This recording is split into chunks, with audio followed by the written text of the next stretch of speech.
ಸಾಕಾಗಿತ್ತು. ಇದನ್ನ main important ಇದು district minister Paramesh ಸಾಹೇಬರಿಗೆ ಸಂಬಂಧಪಟ್ಟಿದ್ದು. ಅವರು ಕ್ಯಾಬಿನೆಟ್ ಅಲ್ಲಿ ಇದ್ರು. ನಾವು ಅವರು ಕೂಡ KDP ಮೀಟಿಂಗ್ ಅಲ್ಲಿ ಇದನ್ನ ನಾವು ಟರಾವ್ ಪಾಸ್ ಮಾಡುದು. ಇಡೀ ಜಿಲ್ಲೆಯ 11 ಜನ ಪಕ್ಷಾತೀತವಾಗಿ ಶಾಸಕರುಗಳು ಈ ಯೋಜನೆ ಮಾಡಬಾರ್ದು ಅಂತ ಹೇಳಿ ನಾವು ಮನವಿಯನ್ನ ಮಾಡ್ಕೊಂಡು, ಅದಕ್ಕೆ ಅವರು ಡಿಸ್ಟ್ರಿಕ್ಟ್ ಮಿನಿಸ್ಟರ್ ಒಂದು ನಮ್ಗೆ ಆನ್ಸರ್ ಕೊಟ್ಬಿಟ್ಟಿದ್ರು ಸಾಕಾಗಿತ್ತು.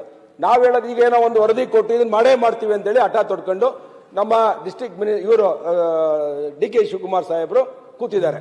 ಅದಕ್ಕೆ ಒಂದು ವರದಿನೂ ತರಿಸ್ಕೊಂಡ್ಬಿಟ್ಟಿದ್ದಾರೆ.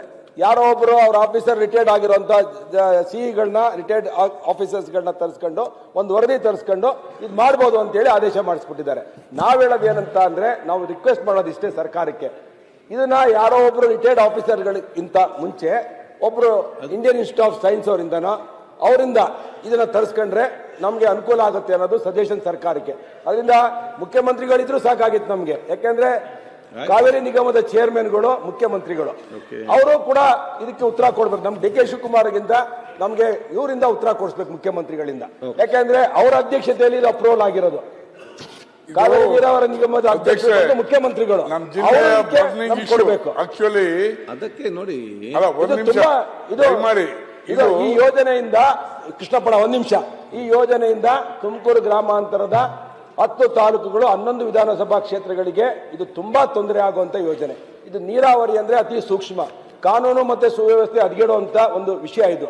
ಅದರಿಂದ ಗೃಹ ಸಚಿವರು ಇದ್ದಿದ್ರೆ ಚೆನ್ನಾಗಿರೋದು.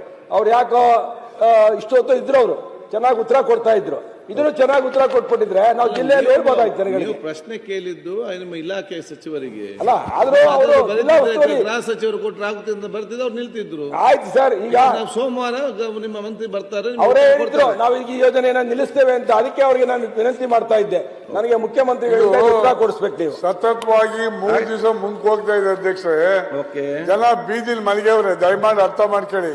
ಸರಿ, ಈಗ ಆಕ್ಚುಲಿ ನಮ್ಮ ರೈತರ ಸಮಸ್ಯೆ ದಯಮಾಡಿ ಅಲ್ಲೇ ಲಾಠಿ ಚಾರ್ಜ್ ಆಗೋ ಅವಶ್ಯ ಇಲ್ಲ, ಮತ್ತಲ್ಲೊಂದು ಲಾಠಿ ಚಾರ್ಜ್ ಮಾಡೋದು ಉದ್ಭವಿಸಕ್ಕಿಲ್ಲ. ಒಳ್ಳೆ ರೀತಿ ಚರ್ಚೆ ಮಾಡಿ ಒಂದು ತೀರ್ಮಾನ ಮಾಡೋದು ಒಳ್ಳೇದು. ಇದ್ರ ಬಗ್ಗೆ ನಾವು ಮನವಿಯೆಲ್ಲ 3-4 ಸರಿ ಉಪಮುಖ್ಯಮಂತ್ರಿಗೆ ಮುಖ್ಯಮಂತ್ರಿಗೆ ಕೊಟ್ಟಿದ್ದೀವಿ. KDP ಮೀಟಿಂಗ್ ಅಲ್ಲೂ ಮಾತಾಡಿ ರೆಸಲ್ಯೂಷನ್ ಮಾಡಿದ್ದೀವಿ, ಇದನ್ನ ಸ್ಟಾಪ್ ಮಾಡಬೇಕು ಅಂತ. ಆದ್ರೂ ಸಹ ಉದ್ದಂಡತನದಿಂದ ಇವತ್ತು ಅದನ್ನ ಮಾಡ್ತಾ ಇರೋದು ಅನ್ಯಾಯ ಆಗ್ತದೆ. ಅವ್ರಿಗೆ ನಾವು ಕುಡಿಗಲ್ಗೆ ಮಾಗಡಿಗೆ 3 TMC ನೀರು ಕೊಡ್ಲಿಕ್ಕೆ ನಮ್ದು ವಿರೋಧ ಇಲ್ಲ ಅಧ್ಯಕ್ಷ. ಸೋಮವಾರ ಚರ್ಚೆ ಮಾಡಿ ಆಯ್ತು.